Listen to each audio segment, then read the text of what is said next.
Law 4. Always say less than necessary. Judgment. When you are trying to impress people with words, the more you say, the more common you appear and the less in control. Even if you're saying something banal, it will seem original if you make it vague, open-ended, and sphinx-like. Powerful people impress and intimidate by saying less. The more you say, the more likely you are to say something foolish. Observance of the law.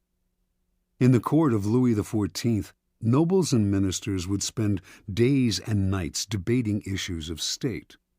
They would confer, argue, make and break alliances, and argue again until finally the critical moment arrived. Two of them would be chosen to represent the different sides to Louis himself, who would decide what should be done. After these persons were chosen, everyone would argue some more. How should the issues be phrased? What would appeal to Louis? What would annoy him? At what time of day should the representatives approach him, and in what part of the Versailles Palace? What expression should they have on their faces? Finally, after all this was settled, the fateful moment would finally arrive. The two men would approach Louis, always a delicate matter, and when they finally had his ear, they would talk about the issue at hand, spelling out the options in detail. Louis would listen in silence, a most enigmatic look on his face. Finally, when each had finished his presentation and had asked for the king's opinion, he would look at them both and say, "I shall see." Then he would walk away. The ministers and courtiers would never hear another word on this subject from the king. They would simply see the result weeks later, when he would come to a decision and act. He would never bother to consult them on the matter again. Interpretation. Louis XIV was a man of very few words. His most famous remark is, "L'État, c'est moi." The state is me. Nothing could be more pithy, yet more eloquent. His infamous, "I shall see," was one of several extremely short phrases that he would apply to all manner of requests. Louis was not always this way. As a young man, he was known for talking at length, delighting in his own eloquence. His later taciturnity was self-imposed, an act, a mask he used to keep everybody below him off balance.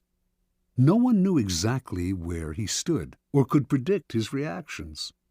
No one could try to deceive him by saying what they thought he wanted to hear, because no one knew what he wanted to hear. As they talked on and on to the silent Louis, they revealed more and more about themselves, information he would later use against them to great effect.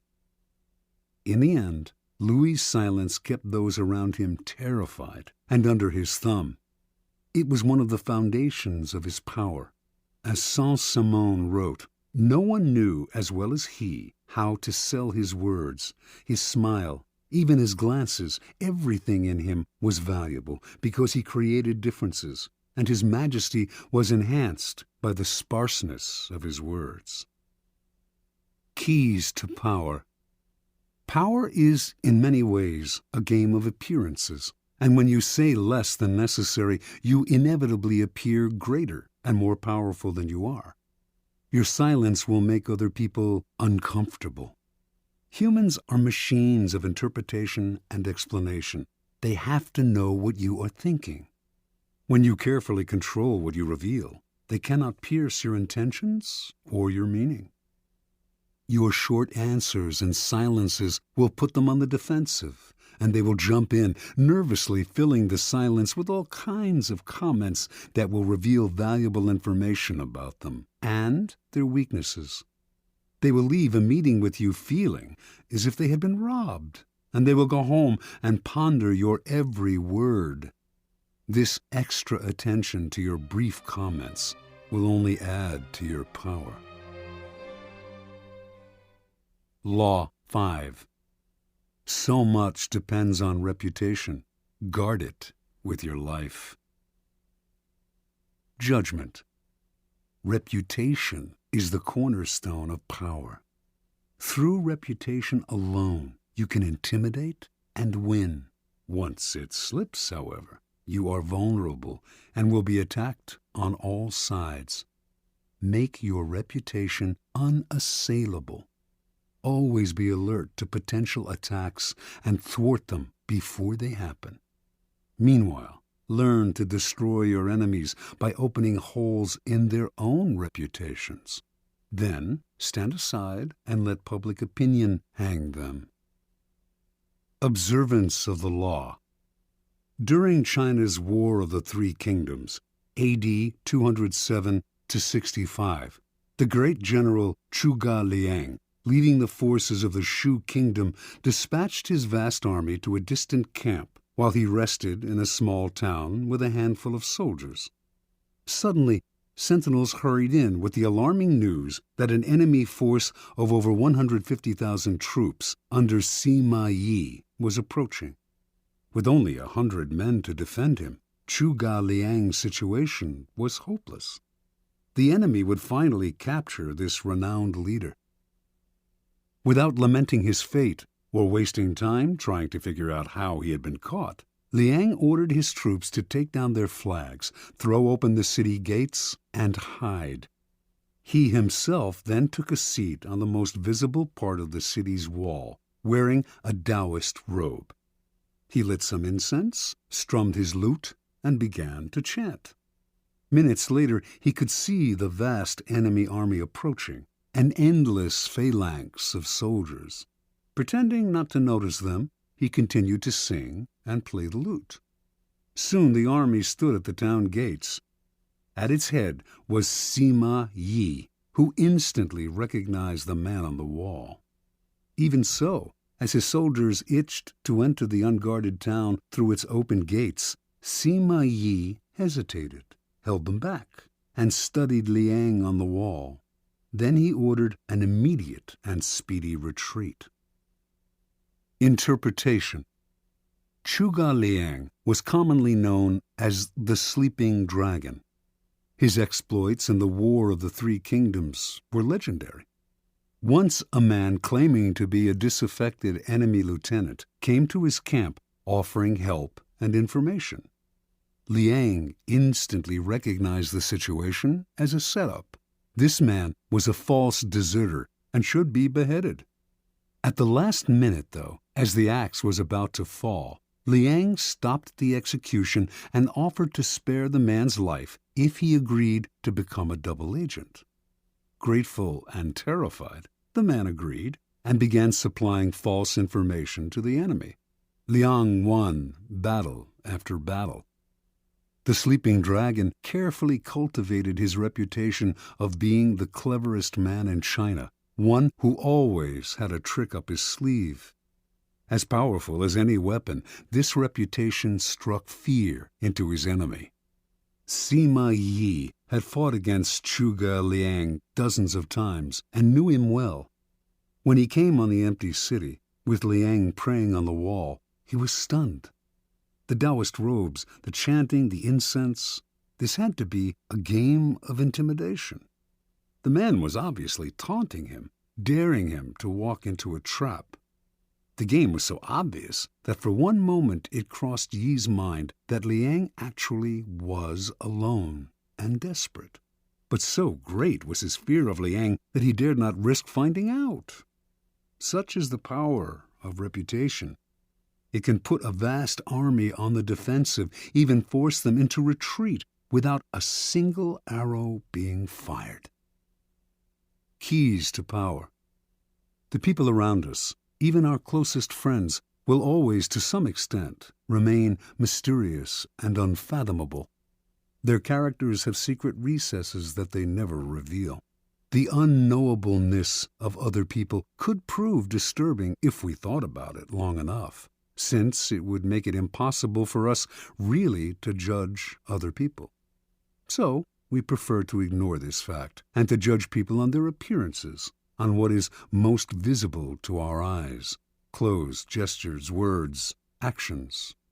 In the social realm, appearances are the barometer of almost all of our judgments. and you must never be misled into believing otherwise. One false slip, one awkward or sudden change in your appearance can prove disastrous. This is the reason for the supreme importance of making and maintaining a reputation that is of your own creation. That reputation will protect you in the dangerous game of appearances, distracting the probing eyes of others from knowing what you are really like, and giving you a degree of control over how the world judges you, a powerful position to be in. Reputation has a power like magic. With one stroke of its wand, it can double your strength. It can also send people scurrying away from you. Whether the exact same deeds appear brilliant or dreadful can depend entirely on the reputation of the doer. In the beginning, you must work to establish a reputation for one outstanding quality, whether generosity or honesty or cunning. This quality sets you apart and gets other people to talk about you. You then make your reputation known to as many people as possible. Subtly, though, take care to build slowly and with a firm foundation, and watch as it spreads like wildfire. Reputation is a treasure to be carefully collected and hoarded. Especially when you are first establishing it, you must protect it strictly, anticipating all attacks on it. Once it is solid, do not let yourself get angry or defensive at the slanderous comments of your enemies. That reveals insecurity, not confidence in your reputation. Take the high road instead, and never appear desperate in your self-defense. On the other hand, an attack on another man's reputation is a potent weapon, particularly when you have less power than he does. He has much more to lose in such a battle, and your own thus far small reputation gives him a small target when he tries to return your fire. But this tactic must be practiced with skill. You must not seem to engage in petty vengeance. If you do not break your enemy's reputation cleverly, you will inadvertently ruin your own. Law 6. Court attention at all cost. Judgment. Everything is judged by its appearance. What is unseen counts for nothing. Never let yourself get lost in the crowd then, or buried in oblivion. Stand out. Be conspicuous at all cost. Make yourself a magnet of attention by appearing larger, more colorful, more mysterious than the bland and timid masses. Part 1. Surround your name with the sensational and scandalous. Draw attention to yourself by creating an unforgettable, even controversial image. Court scandal. Do anything to make yourself seem larger than life and shine more brightly than those around you. Make no distinction between kinds of attention. Notoriety of any sort will bring you power. Better to be slandered and attacked than ignored. Observance of the law. P.T. Barnum started his career as an assistant to the owner of a circus, Aaron Turner. In 1836, the circus stopped in Annapolis, Maryland, for a series of performances. On the morning of opening day, Barnum took a stroll through town, wearing a new black suit. People started to follow him. Someone in the gathering crowd shouted out that he was the Reverend Ephraim K. Avery, infamous as a man acquitted of the charge of murder, but still believed guilty by most Americans. The angry mob tore off Barnum's suit and was ready to lynch him. After desperate appeals, Barnum finally convinced them to follow him to the circus where he could verify his identity. Once there, old Turner confirmed that this was all a practical joke. He himself had spread the rumor that Barnum was Avery. The crowd dispersed, but Barnum, who had nearly been killed, was not amused. He wanted to know what could have induced his boss to play such a trick. "My dear Mr. Barnum," Turner replied, It was all for our good. Remember, all we need to ensure success is notoriety. And indeed, everyone in town was talking about the joke, and the circus was packed that night, and every night it stayed in Annapolis. Barnum had learned a lesson he would never forget. Barnum's first big venture of his own was for the American Museum, a collection of curiosities located in New York. One day, a beggar approached Barnum in the street. Instead of giving him money, Barnum decided to employ him. Taking him back to the museum, he gave the man 5 bricks and told him to make a slow circuit of several blocks. At certain points, he was to lay down a brick on the sidewalk, always keeping 1 brick in hand. On the return journey, he was to replace each brick on the street with the one he held. Meanwhile, he was to remain serious of countenance and to answer no questions. Once back at the museum, he was to enter, walk around inside, then leave through the back door and make the same bricklaying circuit again. On the man's first walk through the streets, several hundred people watched his mysterious movements. By his 4th circuit, onlookers swarmed around him, debating what he was doing. Every time he entered the museum, he was followed by people who bought tickets to keep watching him. Many of them were distracted by the museum's collections and stayed inside. By the end of the first day, the brick man had drawn over 1,000 people into the museum. A few days later, the police ordered him to cease and desist from his walks. The crowds were blocking traffic. The bricklaying stopped, but thousands of New Yorkers had entered the museum, and many of those had become P.T. Barnum converts. Barnum would put a band of musicians on a balcony overlooking the street, beneath a huge banner proclaiming, "Free music for the millions." What generosity, New Yorkers thought, and they flocked to hear the free concerts. But Barnum took pains to hire the worst musicians he could find, and soon after the band struck up, people would hurry to buy tickets to the museum, where they would be out of earshot of the band's noise and of the booing of the crowd. Interpretation. Barnum understood the fundamental truth about attracting attention. Once people's eyes are on you, you have a special legitimacy. For Barnum, creating interest meant creating a crowd. As he later wrote, "Every crowd has a silver lining." At the beginning of your rise to the top, then, spend all your energy on attracting attention. Most important, the quality of the attention is irrelevant, no matter how badly his shows were reviewed or how slanderously personal were the attacks on his hoaxes. Barnum would never complain. If a newspaper critic reviled him particularly badly, in fact, he made sure to invite the man to an opening and to give him the best seat in the house. He would even write anonymous attacks on his own work, just to keep his name in the papers. From Barnum's vantage, attention, whether negative or positive, was the main ingredient of his success. The worst fate in the world for a man who yearns fame, glory, and of course power, is to be ignored. Keys to power. Burning more brightly than those around you is a skill that no one is born with. You have to learn to attract attention as surely as the lodestone attracts iron. At the start of your career, you must attach your name and reputation to a quality, an image that sets you apart from other people. This image can be something like a characteristic style of dress, or a personality quirk that amuses people and gets talked about. Once the image is established, you have an appearance, a place in the sky for your star. It is a common mistake to imagine that this peculiar appearance of yours should not be controversial, that to be attacked is somehow bad. Nothing could be further from the truth.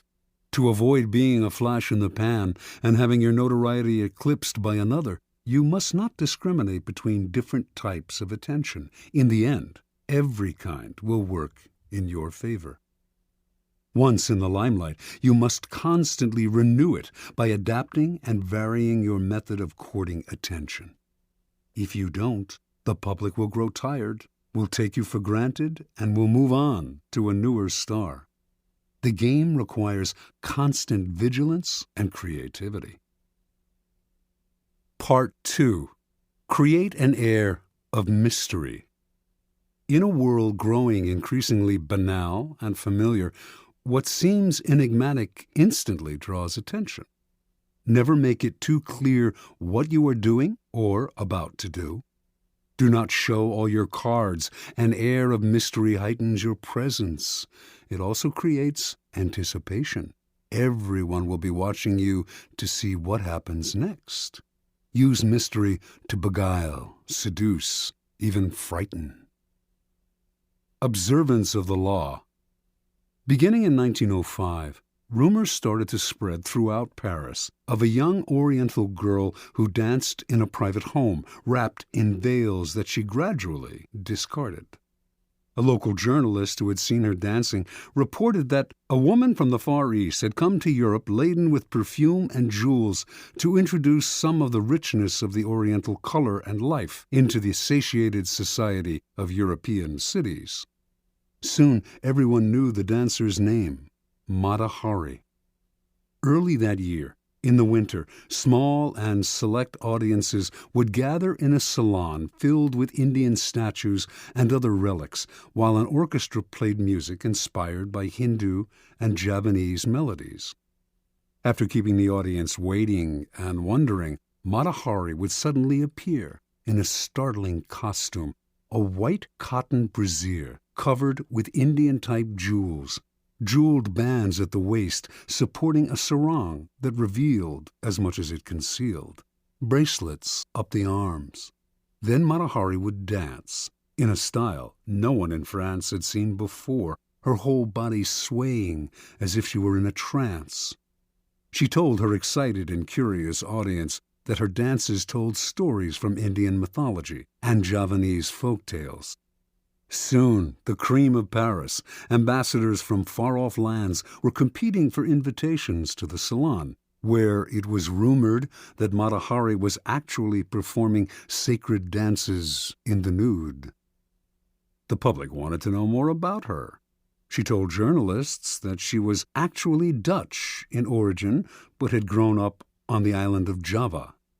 She would also talk about time spent in India, how she had learned sacred Hindu dances there, and how Indian women can shoot straight, ride horseback, and are capable of doing logarithms and talk philosophy.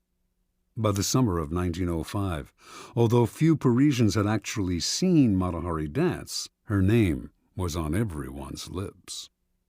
As Mata Hari gave more interviews, the story of her origins kept changing.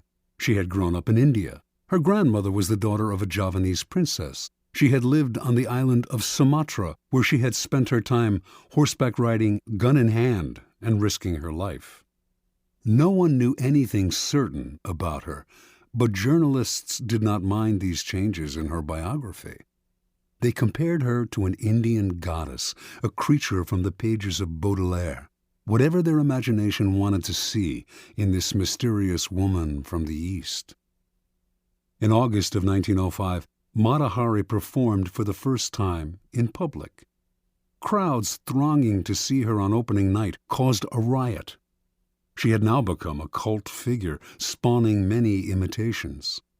One reviewer wrote, "Mata Hari personifies all the poetry of India, its mysticism, its voluptuousness, its hypnotizing charm." Another noted, "If India possesses such unexpected treasures, then all Frenchmen will emigrate to the shores of the Ganges." Soon, the fame of Mata Hari and her sacred Indian dances spread beyond Paris. She was invited to Berlin, Vienna, Milan. Over the next few years, she performed throughout Europe, mixed with the highest social circles, and earned an income that gave her an independence rarely enjoyed by a woman of the period. Then, near the end of World War I, she was arrested in France, tried, convicted, and finally executed as a German spy. Only during the trial did the truth come out. Mata Hari was not from Java or India, had not grown up in the Orient, did not have a drop of Eastern blood in her body. Her real name was Margaretha Zell, and she came from the stolid northern province of Friesland, Holland. Interpretation. When Margaretha Zell arrived in Paris in 1904, she had half a franc in her pocket. She was one of the thousands of beautiful young girls who flocked to Paris every year, taking work as artists' models, nightclub dancers, or vaudeville performers at the Folies Bergère. After a few years, they would inevitably be replaced by younger girls, and would often end up on the streets, turning to prostitution, or else returning to the town they came from, older and chastened. Zell had higher ambitions. She had no dance experience and had never performed in the theater, but as a young girl, she had traveled with her family and had witnessed local dances in Java and Sumatra. Zell clearly understood that what was important in her act was not the dance itself, or even her face or figure, but her ability to create an air of mystery about herself. The mystery she created lay not just in her dancing, or her costumes, or the stories she would tell, or her endless lies about her origins. It lay in an atmosphere enveloping everything she did. There was nothing you could say for sure about her. She was always changing, always surprising her audience with new costumes, new dances, new stories. This air of mystery left the public always wanting to know more, always wondering about her next move. Mata Hari was no more beautiful than many of the other young girls who came to Paris, and she was not a particularly good dancer. What separated her from the mass, what attracted and held the public's attention and made her famous and wealthy, was her mystery. People are enthralled by mystery because it invites constant interpretation. They never tire of it. The mysterious cannot be grasped, and what cannot be seized and consumed creates power. Keys to power. In a world that is ever more banal, that has had its mystery and myth squeezed out of it, we secretly crave enigmas, people or things that cannot be instantly interpreted, seized, and consumed. That is the power of the mysterious. It invites layers of interpretation, excites our imagination, seduces us into believing that it conceals something marvelous. The world has become so familiar and its inhabitants so predictable that what wraps itself in mystery will almost always draw the limelight to it and make us watch it. Do not imagine that to create an air of mystery, you have to be grand and awe-inspiring. Mystery that is woven into your day-to-day demeanor and is subtle has that much more power to fascinate and attract attention. Remember, most people are up front, can be read like an open book, take little care to control their words or image, and are hopelessly predictable. By simply holding back, keeping silent, occasionally uttering ambiguous phrases, deliberately appearing inconsistent, and acting odd in the subtlest of ways, you will emanate an aura of mystery. The people around you will then magnify that aura by constantly trying to interpret you. Mysterious people put others in a kind of inferior position, that of trying to figure them out. To degrees that they can control, they also elicit the fear surrounding anything uncertain or unknown. All great leaders know that an aura of mystery draws attention to them and creates an intimidating presence. If your social position prevents you from completely wrapping your actions in mystery, you must at least learn to make yourself less obvious. Every now and then, act in a way that does not mesh with other people's perception of you. This way, you keep those around you on the defensive, eliciting the kind of attention that makes you powerful. Law 7. Get others to do the work for you, but always take the credit. Judgment. Use the wisdom, knowledge, and legwork of other people to further your own cause. Not only will such assistance save you valuable time and energy, it will give you a godlike aura of efficiency and speed. In the end, your helpers will be forgotten and you will be remembered. Never do yourself what others can do for you. Transgression and observance of the law. In 1883, a young Serbian scientist named Nikola Tesla was working for the European division of the Continental Edison Company. He was a brilliant inventor, and Charles Batchelor, a plant manager and a personal friend of Thomas Edison, persuaded him he should seek his fortune in America, giving him a letter of introduction to Edison himself. So began a life of woe and tribulation that lasted until Tesla's death. When Tesla met Edison in New York, the famous inventor hired him on the spot. Tesla worked 18-hour days, finding ways to improve the primitive Edison dynamos. Finally, he offered to redesign them completely. To Edison, this seemed a monumental task that could last years without paying off. But he told Tesla, "There's $50,000 in it for you, if you can do it." Tesla labored day and night on the project, and after only a year, he produced a greatly improved version of the dynamo, complete with automatic controls. He went to Edison to break the good news and receive his $50,000. Edison was pleased with the improvement, for which he and his company would take credit. But when it came to the issue of the money, he told the young Serb, "Tesla, you don't understand our American humor," and offered a small raise instead. Tesla's obsession was to create an alternating current system, AC, of electricity. Edison believed in the direct current system, DC, and not only refused to support Tesla's research, but later did all he could to sabotage him. Tesla turned to the great Pittsburgh magnate George Westinghouse, who had started his own electricity company. Westinghouse completely funded Tesla's research and offered him a generous royalty agreement on future profits. The AC system Tesla developed is still the standard today, but after patents were filed in his name, other scientists came forward to take credit for the invention, claiming that they had laid the groundwork for him. His name was lost in the shuffle, and the public came to associate the invention with Westinghouse himself. A year later, Westinghouse was caught in a takeover bid from J. Pierpont Morgan, who made him rescind the generous royalty contract he had signed with Tesla. Westinghouse explained to the scientist that his company would not survive if it had to pay him his full royalties. He persuaded Tesla to accept a buyout of his patents for $216,000.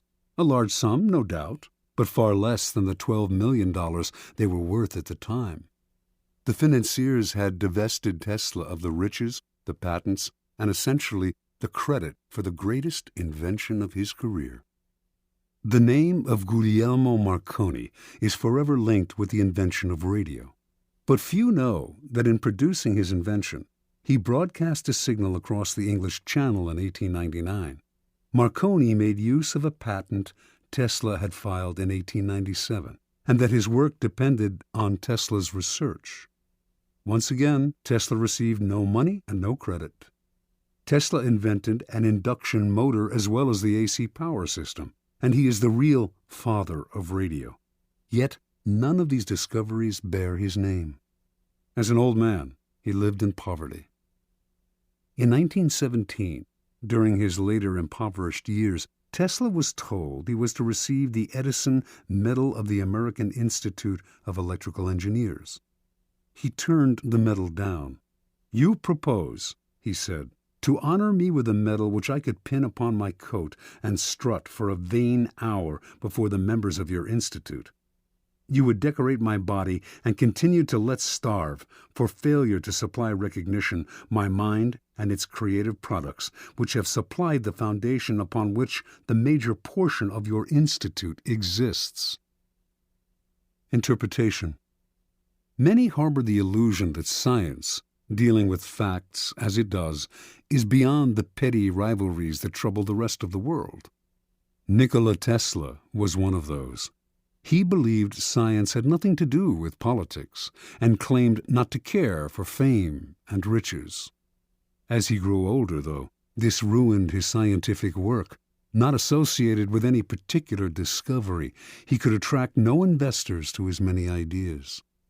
While he pondered great inventions for the future, others stole the patents he had already developed and got the glory for themselves. He wanted to do everything on his own, but merely exhausted and impoverished himself in the process. Edison was Tesla's polar opposite. He wasn't actually much of a scientific thinker or inventor. He once said that he had no need to be a mathematician because he could always hire one. That was Edison's main method. He was really a businessman and publicist, spotting the trends and the opportunities that were out there, then hiring the best in the field to do the work for him. If he had to, he would steal from his competitors. Yet his name is much better known than Tesla's, and is associated with more inventions. The lesson is twofold. First, the credit for an invention or creation is as important, if not more important, than the invention itself. You must secure the credit for yourself and keep others from stealing it away or from piggybacking on your hard work. To accomplish this, you must always be vigilant and ruthless, keeping your creation quiet until you can be sure there are no vultures circling overhead. Second, learn to take advantage of other people's work to further your own cause. Time is precious and life is short. If you try to do it all on your own, you run yourself ragged, waste energy, and burn yourself out. It is far better to conserve your forces, pounce on the work others have done, and find a way to make it your own. Keys to power. This is the essence of the law. Learn to get others to do the work for you, while you take the credit and you appear to be of godlike strength and power. If you think it important to do all the work yourself, you will never get far, and you will suffer the fate of the Teslas of the world. Find people with the skills and creativity you lack. Either hire them while putting your own name on top of theirs, or find a way to take their work and make it your own. Their creativity thus becomes yours, and you seem a genius to the world. Law 8. Make other people come to you. Use bait if necessary. Judgment. When you force the other person to act, you are the one in control. It is always better to make your opponent come to you, abandoning his own plans in the process. Lure him with fabulous gains, then attack. You hold the cards. Observance of the law. At the Congress of Vienna in 1814, the major powers of Europe gathered to carve up the remains of Napoleon's fallen empire. The city was full of gaiety, and the balls were the most splendid in memory. Hovering over the proceedings, however, was the shadow of Napoleon himself. Instead of being executed or exiled far away, he had been sent to the island of Elba, not far from the coast of Italy. Even imprisoned on an island, a man as bold and creative as Napoleon Bonaparte made everyone nervous. The Austrians plotted to kill him on Elba, but decided it was too risky. Alexander I, Russia's temperamental czar, heightened the anxiety by throwing a fit during the Congress when a part of Poland was denied him. "Beware, I shall loose the monster," he threatened. Everyone knew he meant Napoleon. Of all the statesmen gathered in Vienna, only Talleyrand, Napoleon's former foreign minister, seemed calm and unconcerned. It was as if he knew something the others did not. Meanwhile, on the island of Elba, Napoleon's life was a mockery of his previous glory. As Elba's king, he had been allowed to form a court. There was a cook, a wardrobe mistress, an official pianist, and a handful of courtiers. All this was designed to humiliate Napoleon, and it seemed to work. That winter, however, there occurred a series of events so strange and dramatic they might have been scripted in a play. Elba was surrounded by British ships, their cannons covering all possible exit points. Yet somehow, in broad daylight, on 26 February 1815, a ship with 900 men on board picked up Napoleon and put to sea. The English gave chase, but the ship got away. This almost impossible escape astonished the public throughout Europe and terrified the statesmen at the Congress of Vienna. Although it would have been safer to leave Europe, Napoleon not only chose to return to France, he raised the odds by marching on Paris with a tiny army in hopes of recapturing the throne. His strategy worked. People of all classes threw themselves at his feet. An army under Marshal Ney sped from Paris to arrest him, but when the soldiers saw their beloved former leader, they changed sides. Napoleon was declared emperor again. Volunteers swelled the ranks of his new army. Delirium swept the country. In Paris, crowds went wild. The king who had replaced Napoleon fled the country. For the next 100 days, Napoleon ruled France. Soon, however, the giddiness subsided. France was bankrupt, its resources nearly exhausted, and there was little Napoleon could do about this. At the Battle of Waterloo in June of that year, he was finally defeated for good. This time, his enemies had learned their lesson. They exiled him to the barren island of St. Helena off the west coast of Africa. There, he had no more hope of escape. Interpretation. Only years later did the facts of Napoleon's dramatic escape from Elba come to light. Before he decided to attempt this bold move, visitors to his court had told him that he was more popular in France than ever, and that the country would embrace him again. One of these visitors was Austria's General Kohler, who convinced Napoleon that if he escaped, the European powers, England included, would welcome him back into power. Napoleon was tipped off that the English would let him go, and indeed his escape occurred in the middle of the afternoon, in full view of English spyglasses. What Napoleon did not know was that there was a man behind it all, pulling the strings, and that this man was his former minister, Talleyrand. And Talleyrand was doing all this, not to bring back the glory days, but to crush Napoleon once and for all. Considering the emperor's ambition unsettling to Europe's stability, he had turned against him long ago. When Napoleon was exiled to Elba, Talleyrand had protested. Napoleon should be sent farther away, he argued, or Europe would never have peace. But no one listened.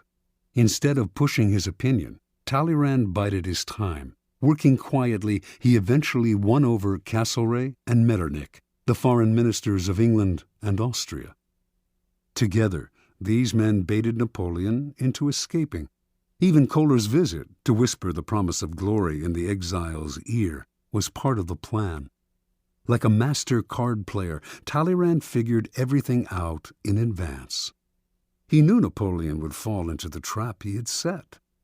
He also foresaw that Napoleon would lead the country into a war which, given France's weakened condition, could only last a few months. One diplomat in Vienna, who understood that Talleyrand was behind it all, said, "He has set the house ablaze in order to save it from the plague." Keys to power. How many times has this scenario played itself out in history?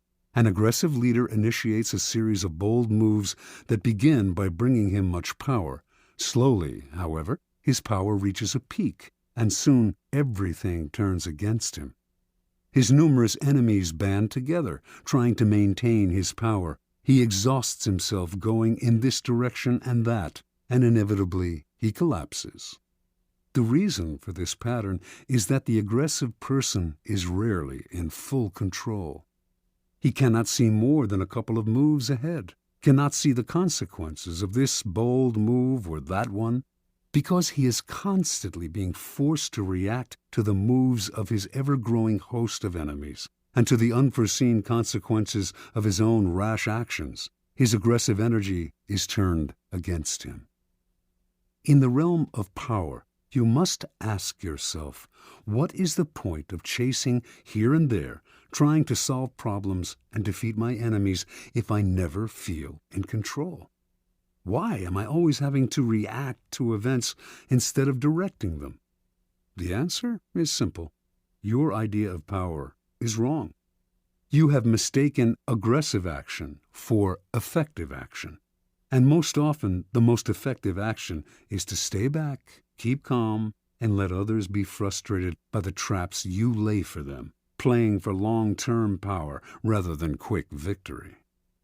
Remember, the essence of power is the ability to keep the initiative, to get others to react to your moves, to keep your opponent and those around you on the defensive.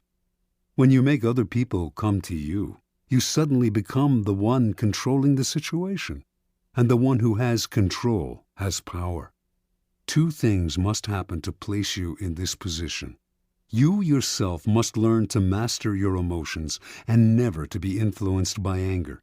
Meanwhile, however, you must play on people's natural tendency to react angrily when pushed and baited. In the long run, the ability to make others come to you is a weapon far more powerful than any tool of aggression.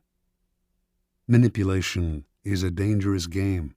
Once someone suspects he is being manipulated, it becomes harder and harder to control him. But when you make your opponent come to you, you create the illusion that he is controlling the situation. He does not feel the strings that pull him, just as Napoleon imagined that he himself was the master of his daring escape and return to power.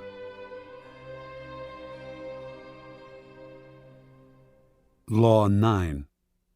Win through your actions, never through argument. Judgment. Any momentary triumph you think you have gained through argument is really a Pyrrhic victory. The resentment and ill will you stir up is stronger and lasts longer than any momentary change of opinion. It is much more powerful to get others to agree with you through your actions without saying a word. Demonstrate, do not explicate. Observance of the law. In 1502, in Florence, Italy, an enormous block of marble stood in the works department of the Church of Santa Maria del Fiore. It had once been a magnificent piece of raw stone, but an unskilled sculptor had mistakenly bored a hole through it where there should have been a figure's legs, generally mutilating it. Piero Soderini, Florence's mayor, had contemplated trying to save the block by commissioning Leonardo da Vinci to work on it, or some other master, but had given up, since everyone agreed that the stone had been ruined. So, despite the money that had been wasted on it, it gathered dust in the dark halls of the church. This was where things stood until some Florentine friends of the great Michelangelo decided to write to the artist, then living in Rome. He alone, they said, could do something with the marble, which was still magnificent raw material. Michelangelo traveled to Florence, examined the stone, and came to the conclusion that he could, in fact, carve a fine figure from it by adapting the pose to the way the rock had been mutilated. Soderini argued that this was a waste of time. Nobody could salvage such a disaster, but he finally agreed to let the artist work on it. Michelangelo decided he would depict a young David, sling in hand. Weeks later, as Michelangelo was putting the final touches on the statue, Soderini entered the studio. Fancying himself a bit of a connoisseur, he studied the huge work and told Michelangelo that while he thought it was magnificent, the nose, he judged, was too big. Michelangelo realized that Soderini was standing in a place right under the giant figure and did not have the proper perspective. Without a word, he gestured for Soderini to follow him up the scaffolding. Reaching the nose, he picked up his chisel, as well as a bit of marble dust that lay on the planks. With Soderini just a few feet below him on the scaffolding, Michelangelo started to tap lightly with the chisel, letting the bits of dust he had gathered in his hand to fall little by little. He actually did nothing to change the nose, but gave every appearance of working on it. After a few minutes of the charade, he stood aside. "Look at it now." "I like it better," replied Soderini. "You've made it come alive." Interpretation. Michelangelo knew that by changing the shape of the nose, he might ruin the entire sculpture. Yet Soderini was a patron who prided himself on his aesthetic judgment. To offend such a man by arguing would not only gain Michelangelo nothing, it would put future commissions in jeopardy. Michelangelo was too clever to argue.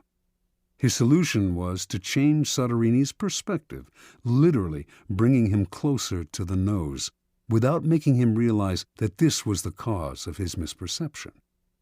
Fortunately for posterity, Michelangelo found a way to keep the perfection of the statue intact, while at the same time making Soderini believe he had improved it. Such is the double power of winning through actions rather than argument. No one is offended, and your point is proven. Keys to power. In the realm of power, you must learn to judge your moves by their long-term effects on other people. The problem in trying to prove a point or gain a victory through argument is that in the end you can never be certain how it affects the people you're arguing with. They may appear to agree with you politely, but inside they may resent you. Or perhaps something you said inadvertently even offended them. Words have that insidious ability to be interpreted according to the other person's mood and insecurities. Even the best argument has no solid foundation, for we have all come to distrust the slippery nature of words. And days after agreeing with someone, we often revert to our old opinion out of sheer habit. Understand this: words are a dime a dozen. Everyone knows that in the heat of an argument we will all say anything to support our cause. We will quote the Bible, refer to unverifiable statistics. Who can be persuaded by bags of air like that? Action and demonstration are much more powerful and meaningful. They are there before our eyes for us to see. Yes, now the statue's nose does look just right. There are no offensive words, no possibility of misinterpretation. No one can argue with a demonstrated proof. As Balthazar Gracian remarks, the truth is generally seen, rarely heard. Law 10. Infection. Avoid the unhappy and unlucky. Judgment. You can die from someone else's misery. Emotional states are as infectious as diseases. You may feel you are helping the drowning man, but you are only precipitating your own disaster. The unfortunate sometimes draw misfortune on themselves. They will also draw it on you. Associate with the happy and fortunate instead. Transgression of the law. Born in Limerick, Ireland in 1818, Marie Gilbert came to Paris in the 1840s to make her fortune as a dancer and performer. Taking the name Lola Montez, her mother was of distant Spanish descent. She claimed to be a flamenco dancer from Spain. By 1845, her career was languishing, and to survive, she became a courtesan, quickly one of the more successful in Paris. Only one man could salvage Lola's dancing career: Alexandre Dujarier, owner of the newspaper with the largest circulation in France, and also the newspaper's drama critic. She decided to woo and conquer him. Investigating his habits, she discovered that he went riding every morning. An excellent horsewoman herself, she rode out one morning and accidentally ran into him. Soon they were riding together every day. A few weeks later, Lola moved into his apartment. For a while, the two were happy together. With Dujarrier's help, Lola began to revive her dancing career. Despite the risk to his social standing, Dujarier told friends he would marry her in the spring. Lola had never told him that she had eloped at age 19 with an Englishman and was still legally married. Although Dujarrier was deeply in love, his life started to slide downhill. His fortunes in business changed, and influential friends began to avoid him. One night, Dujarrier was invited to a party, attended by some of the wealthiest young men in Paris. Lola wanted to go too, but he would not allow it. They had their first quarrel, and Dujarrier attended the party by himself. There, hopelessly drunk, he insulted an influential drama critic, Jean-Baptiste Rosemond de Beauvalon, perhaps because of something the critic had said about Lola. The following morning, Beauvalon challenged him to a duel. Beauvalon was one of the best pistol shots in France. Dujarrier tried to apologize, but the duel took place, and he was shot and killed. Thus ended the life of one of the most promising young men of Paris society. Devastated, Lola left Paris. In 1846, Lola Montez found herself in Munich, where she decided to woo and conquer King Ludwig of Bavaria. The best way to Ludwig, she discovered, was through his aide-de-camp, Count Otto von Rechberg, a man with a fondness for pretty girls. One day, when the Count was breakfasting at an outdoor cafe, Lola rode by on her horse, was accidentally thrown from the saddle, and landed at Rechberg's feet. The Count rushed to help her and was enchanted. He promised to introduce her to Ludwig. Rechberg arranged an audience with the king for Lola, but when she arrived in the anteroom, she could hear the king saying he was too busy to meet a favor-seeking stranger. Lola pushed aside the sentries and entered his room anyway. In the process, the front of her dress somehow got torn, perhaps by her, perhaps by one of the sentries, and to the astonishment of all, most especially the king, her bare breasts were brazenly exposed. Lola was granted her audience with Ludwig. 55 hours later, she made her debut on the Bavarian stage. The reviews were terrible, but that did not stop Ludwig from arranging more performances. Ludwig was, in his own words, bewitched by Lola. He started to appear in public with her on his arm, and then he bought and furnished an apartment for her on one of Munich's most fashionable boulevards. Although he had been known as a miser and was not given to flights of fancy, he started to shower Lola with gifts and to write poetry for her. Now his favored mistress, she catapulted to fame and fortune overnight. Lola began to lose her sense of proportion.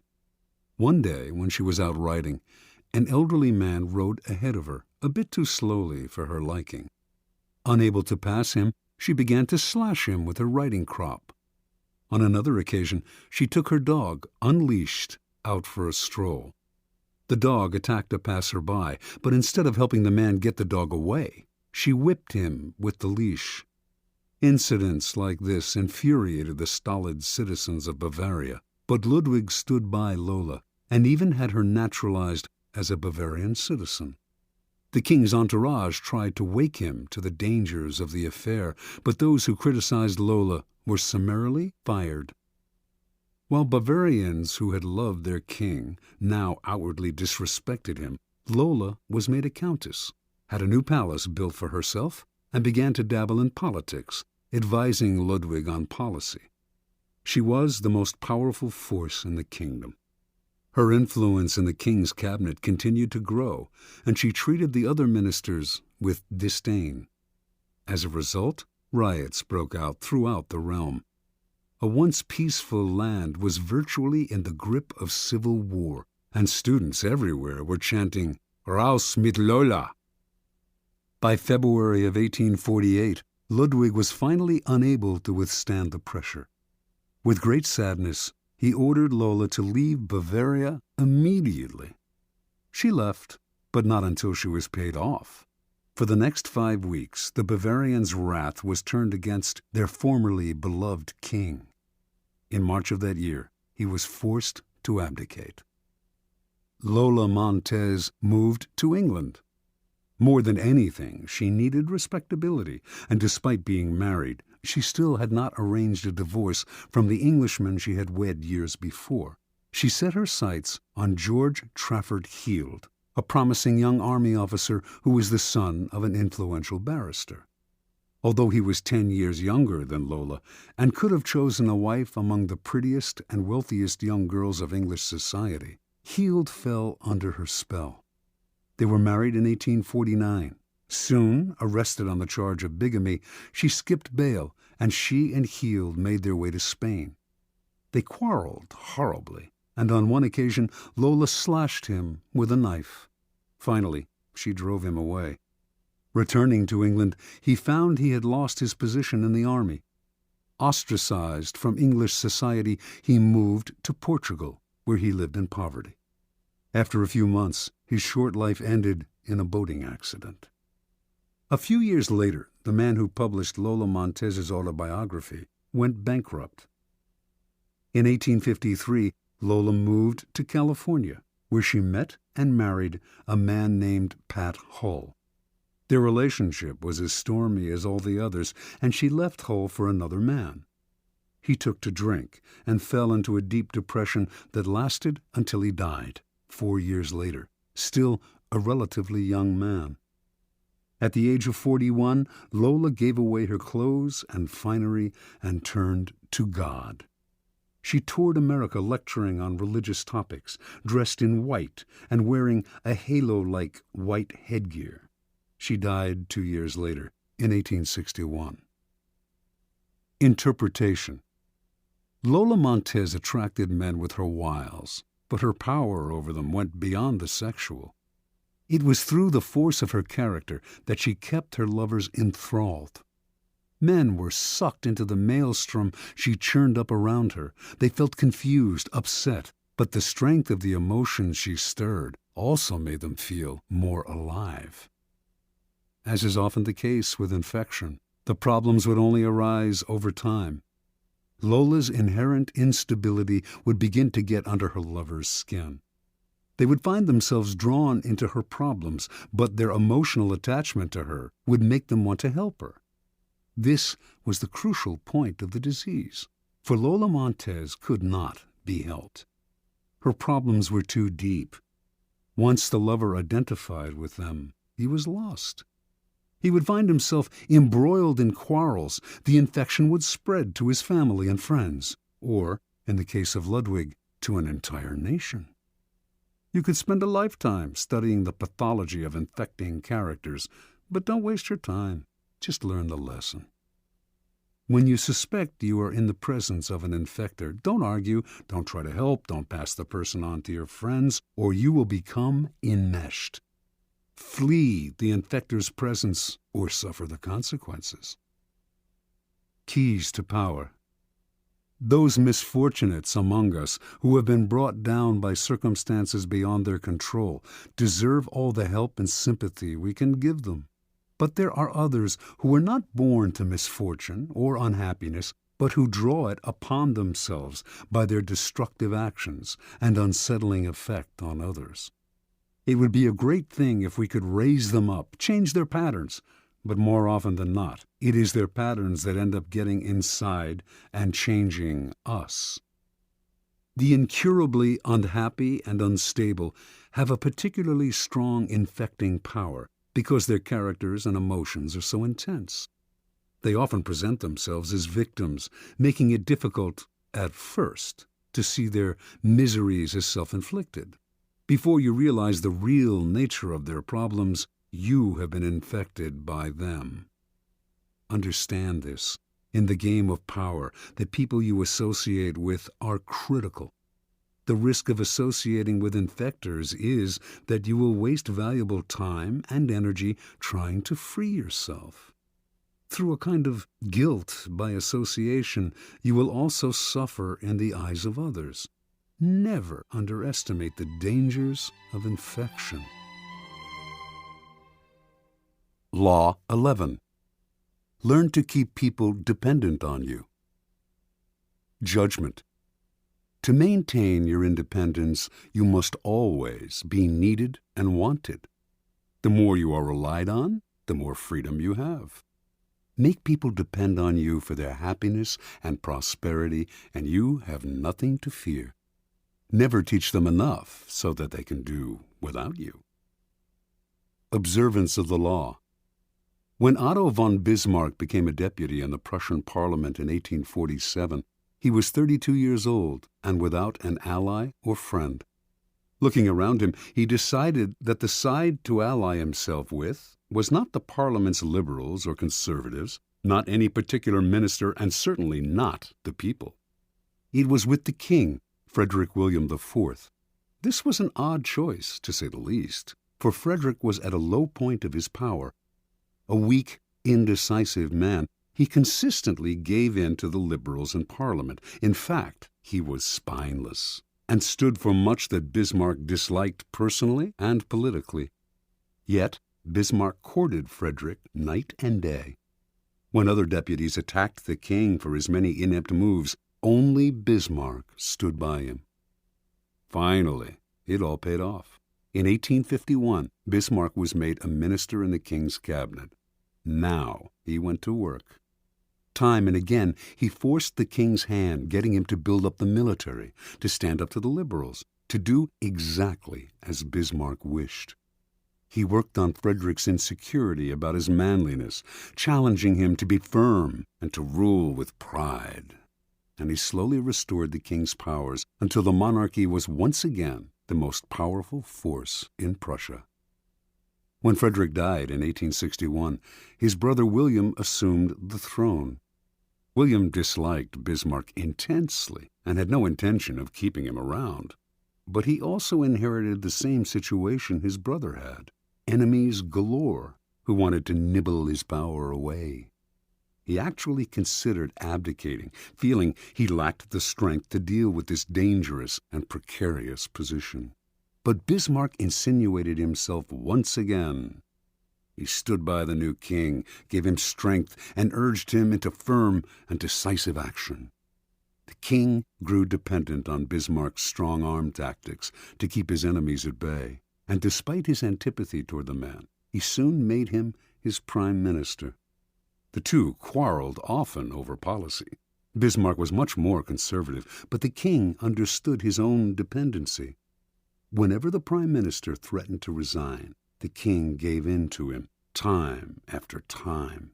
It was, in fact, Bismarck who set state policy.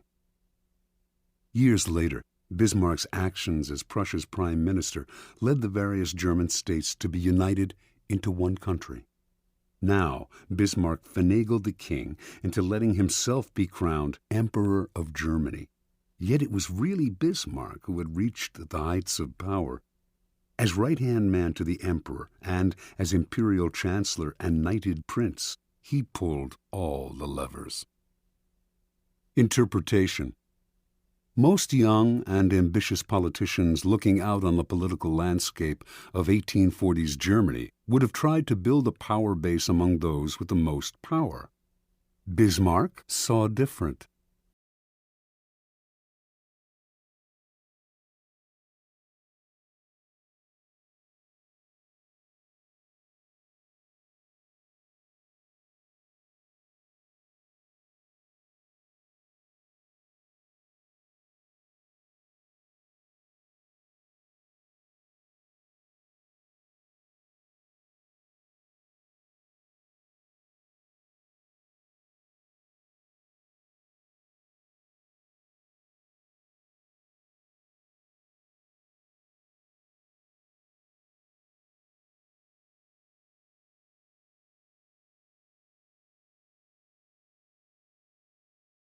On you for their welfare, if you can counteract their weakness with your own iron and blood, in Bismarck's phrase.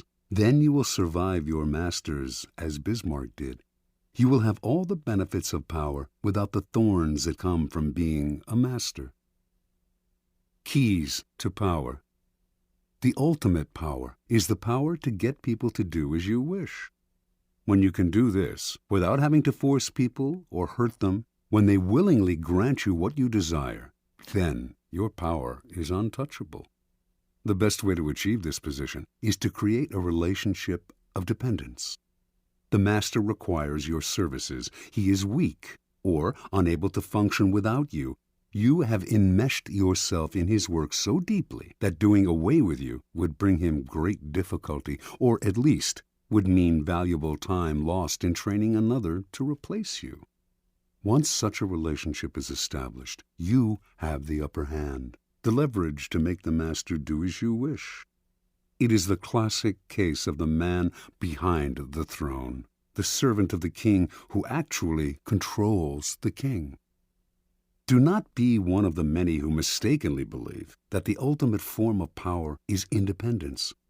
Power involves a relationship between people. You will always need others as allies, pawns, or even as weak masters who serve as your front. The completely independent man would live in a cabin in the woods. He would have the freedom to come and go as he pleased, but he would have no power. The best you can hope for is that others will grow so dependent on you that you enjoy a kind of reverse independence. Their need for you frees you. One last warning. Do not imagine that your master's dependence on you will make him love you. In fact, he may resent and fear you. But as Machiavelli said, it is better to be feared than loved. Fear you can control. Love? Never. Depending on an emotion as subtle and changeable as love or friendship will only make you insecure. Better to have others depend on you out of fear of the consequences of losing you than out of love of your company.